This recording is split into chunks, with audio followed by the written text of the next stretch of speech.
now it's recording. Today, we have a mystery on our hands. All the scholars are part of this ship called the Envisionaire.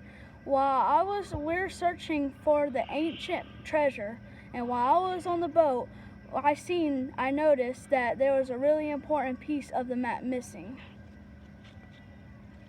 We have canceled out the majority of our crew because they're either sick or hurt from our typhoon storm. We are going to learn about how to help our crew and how to help them get better, and we're also going to learn about the 4 suspects that could have stolen the map. Sydney Young has been the captain's first mate for 3 years. She's a trusty assistant and has full access to the captain's cabin. Her pocket knife was found at the scene of the crime. Shipwright Robert Neff is a loyal friend to the captain. He's been on the crew for over 5 years and can fix anything. His mallet was found at the scene of the crime. Dr. Smart is the ship's physician. That means he treats any injuries or sicknesses that the crew has. His stethoscope was found at the scene of the crime. Navigator Howard Potter is one of the Envisioneers and he has been for 20 years. He knows the ship the best, and he is kind to those who need help. He also loves reading maps. His compass was found at the scene of the crime. Wait a minute, stop filming yet. Oh. First up, we have medical professionals Allie and F.A.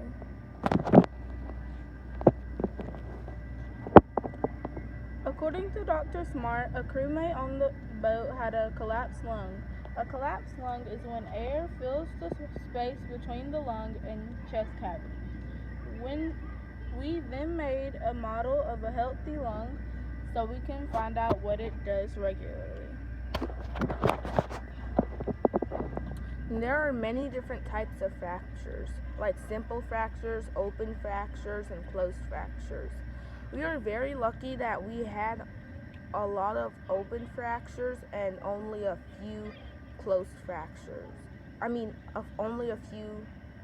We were very lucky. It's okay, sweetheart. We're very lucky we had only simple fractures. You're doing great. Just keep going. A simple fracture is only when a bone breaks and no skin is broken.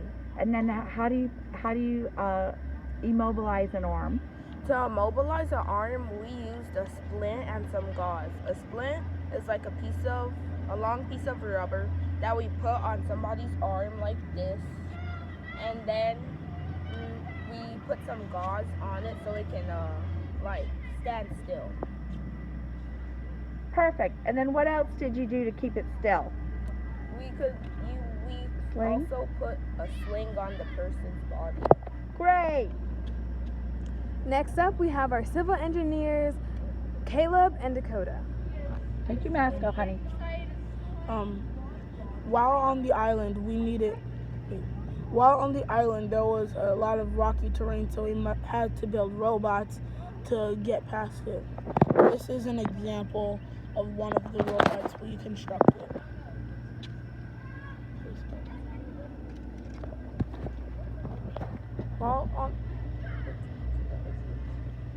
Wait, I forgot my line, sorry. Okay, while on the island, we had to program the robot, and I'm going to show you an example of how I programmed the robot and the bridges we had to build while on the island. While on the island, we learned how to program our robots and put them through the dangerous environment, through bridges and through dangerous situations.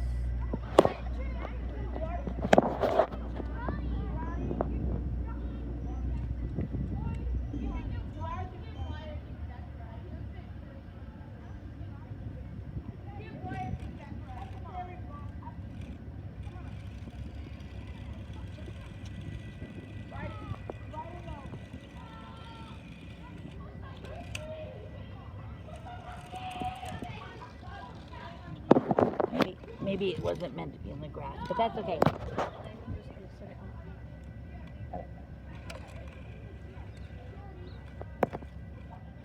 Turning. Scene 4, retake. I'm introducing some more medical professionals. Medical professional Bailey, Lily, and Jewel. I'll be talking about the calf heart dissection. Dr. Smart let the crewmates dissect the calf heart because one of them suffered from a heart attack and their eating habits are not very well. So we got to dissect a cow heart and look at all the veins and pieces of the cow heart. This is about the snake bite. Young has been bitten by a snake that has made her memory foggy. She claims Neff kidnapped her, but Neff denies it. Dr. Smart believes Young is suffering from a mild delusion caused by a neurotoxic snake bite.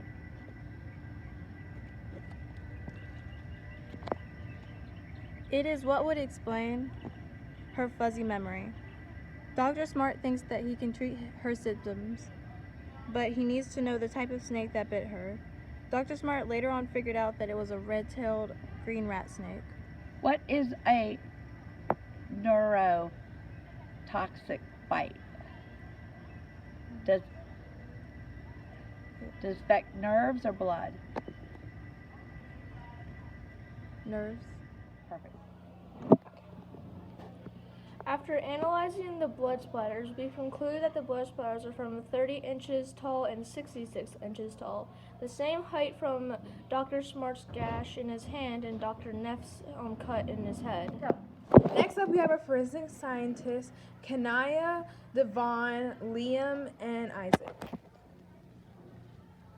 Okay, so now, due to the evidence we found at the crime scene, we were able to pull 4 fingerprints, we were able to get some blood splatters, and we found this mystery powder that we don't know what it is.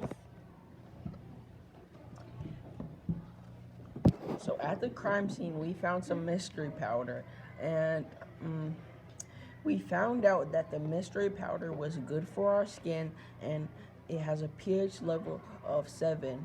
And there's only three substances that match this on the ship. It's powdered sugar, baking soda, and cornstarch. After studying the mysterious substance, we figured out that it was cornstarch, which didn't surprise us, as when criminals will use cornstarch to hide evidence of their doing. Of their fingerprints. Of their fingerprints. Perfect. Fortunately, we found 4 fingerprints. The first was Mr. Smart, the second was Howard Potter, the third was Sidney Young, and the fourth was Neff.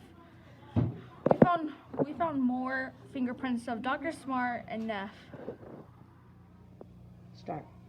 After all our hard work, we were down to 4 subjects, but the blood splatter only matched Dr. Smart and Neff. I then went to Neff's office to interview him. I spied his toolbox and asked him to open it. He reluctantly did, and inside was the missing map piece. Caught red-handed, Neff broke down and admitted everything. He explained how Dr. Smart approached him before the voyage and convinced him to help steal and hide the ancient map in exchange for a piece of the treasure. In detail, he described how he was desperate and easily persuaded by Dr. Smart's plan to steal the map and cash in the treasure. Unfortunately for Young, she happened to walk by right as Neff and Dr. Smart were arguing about where to hide the map. Hastily, Neff placed the torn map piece in his toolbox. Dr. Smart convinced Neff to then kidnap Young until they could escape with the map. Neff lured Young off the ship by asking for her help to find some important equipment that had been blown off the ship in the storm.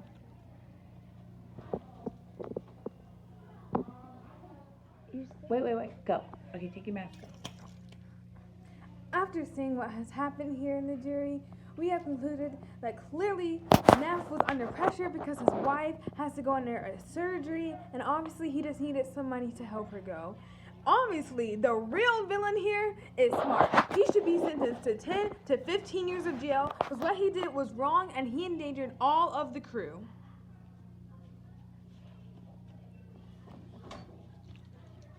In conclusion, we conclude that Dr. Smart and Shipwright Neff are the guilty people.